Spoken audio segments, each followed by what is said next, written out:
Okay, to answer this question, I'm going to answer it really quickly, and then both of them, and then I'll explain sort of what's going on.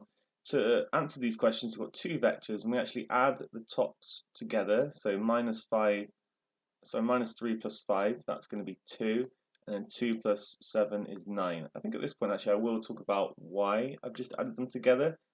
If I have some axes,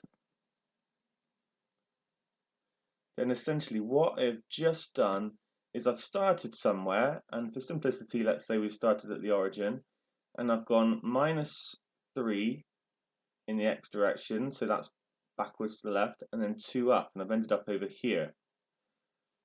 And that minus 3, 2 is this vector that I can draw with an arrow.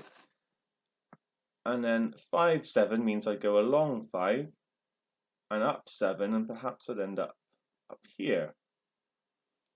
And what we're saying is, instead of going that way and then that way, I could go directly that way, and it makes sense that I'm adding them together now, because the minus 3 moving along minus 3 and then 5 is going to be equivalent to moving 2 in total to the right, and then going 2 up and 7 up is the same as going 9 up in total. So that is a bit more of an explanation of why I'm adding them together.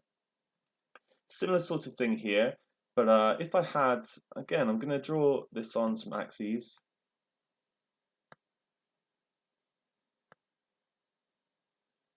Just roughly.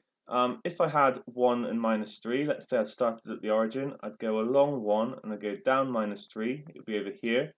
Now if I went twice that amount, then I'd actually keep going. And so I can write this as, forget the fact that I'm subtracting for the moment, I'm just sort of sorting this one out. I subtract the 1 by the 2 and the minus 3 by the 2. Because I'm doubling my vector length. And now I do exactly what I did for part A, but I've got a minus in there. So I do 3 minus 2, which is 1, and I do 4 minus minus 6, double negative, so this will become 10.